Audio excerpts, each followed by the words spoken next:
Hello and a warm welcome. Holly this side, and you're watching the buzzing trends on 𝐾𝐿 TV. In today's show, we're going to explore how transportation stocks, safe roads, traffic technologies, and Sydney Airport fared in the last year. But before we look at these stocks, let's first take a glance at the Australian freight and logistics industry. Well, the Australian freight and logistics market was valued at more than $75 billion in 2020 and is now estimated to witness a compound annual growth rate of more than 4.5% over the forecast period of 2021 to 2026, so a 5-year period there. The market is driven by increasing investments in the logistics infrastructure, which has helped to boost the country's capacity over the years. And the COVID-19 pandemic has led to an exponential increase in parcel movements, including e-commerce deliveries. Obviously, this has put strain on Australia Post's pre-existing delivery model.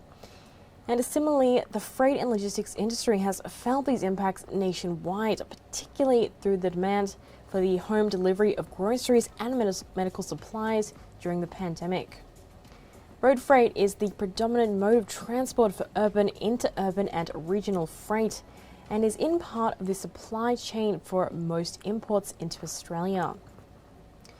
Even resource industries, which may be heavily reliant on rail or coastal shipping for transport of outputs or key inputs, rely on road freight or transport to critical inputs. The threat of new entrants into the market is low due to the high initial setup cost and intense rivalry among the present players. On top of that, the government has played an important role in the development of the freight and logistics market by helping to improve the freight network throughout the country. Now let's zoom our lens on 3 stocks from the transportation sector and see their important development in the last year. Well, first up is Safe Roads, trades on the ASX with the ticker SRH. Safe Roads provides innovative safety solutions and offers state government department, local councils, road construction companies and equipment hire companies with several products and services for buying or rent, intended to direct, safe and address for the public's safety.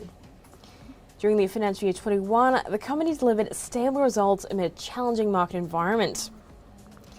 Looking at the financial highlights now, and revenue, which was $16.497 million in the financial year 2020, slipped and reached just $13.25 million in the financial year 21.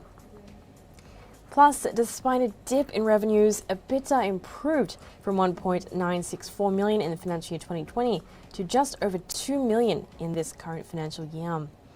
Its net profit for the period was just $0.535 million, and a slight improvement compared to the financial year 2020. The following year, the company is budgeting for continued profits depending on slight COVID-19 impacts, plus projected demand of vital goods and services to help the infrastructure spending by governments. It secured some medium-term contracts in Victoria on some major road projects. Well, with that said, it's time now for a short break, but we'll be right back with more insights on transportation stocks, so stay tuned.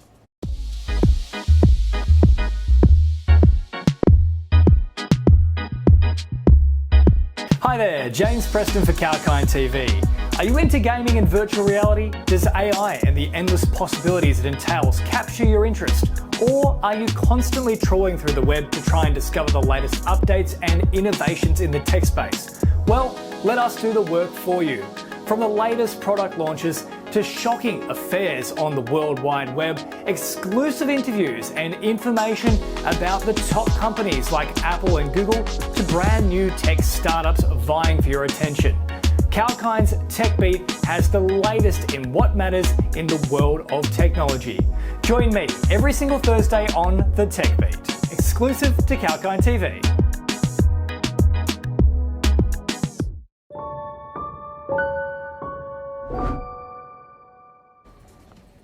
Welcome back to the buzzing trends on 𝐾𝐿 TV. Today we're shedding some light on transportation stocks listed on the ASX. Moving on now to the next stock on our radar, Traffic Technologies, which trades on the ASX under the ticker code TTI. The company offers several products and services to the traffic industry and is engaged in the development, marketing and sale of traffic lights. It's delivered strong performances amid these challenging times with an 18% growth in revenue to just $52.330 million and a 101% rise in the net profit to just over $0.201 million. The group continues operating in all states and territories during the pandemic and related lockdowns.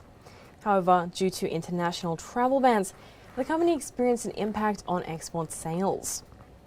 Plus, COVID-19 resulted in a supply chain and freight forwarding interruptions.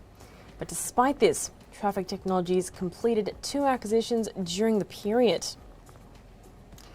Installation and maintenance business L&M Traffic Signals was acquired in the August period of 2020, plus the Intelligent Transport Systems ITS business from Artscraft in June of 2021.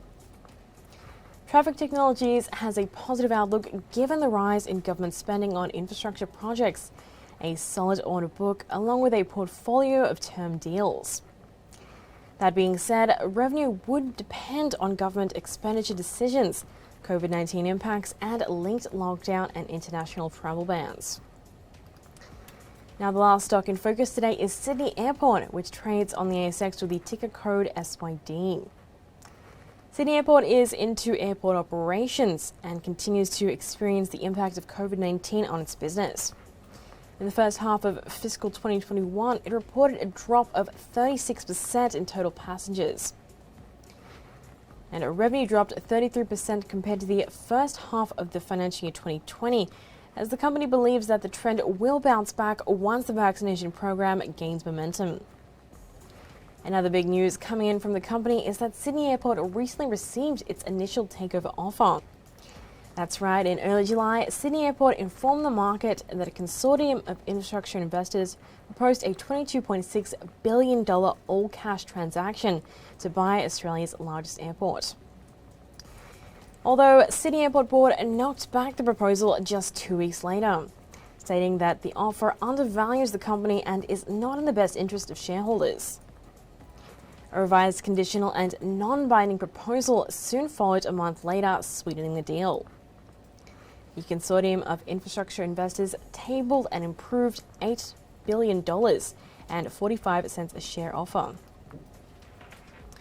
Yet again, the board declined, noting that the current COVID-19 environment does not reflect Sydney Airport's long-term value. Another offer arrived, upping the ante to $8.75 a share to acquire 100% of Sydney Airport shares. And as such, the board appeared satisfied and said that it intends to grant the consortium due diligence on a non-exclusive basis. This allows the buyers to put forward a binding proposal, and the due diligence will take around 4 weeks to complete. Over the past 12 months, Sydney Airport shares were mostly tracking sideways until the takeover proposal announcement. Since then, the company's shares have skyrocketed to near pre-pandemic levels. Well, that is all for now in the buzzing trends, but I hope you found the show informative. Keep watching 𝐊𝐶𝐞 TV for all market-related insights. Holly Shields signing off.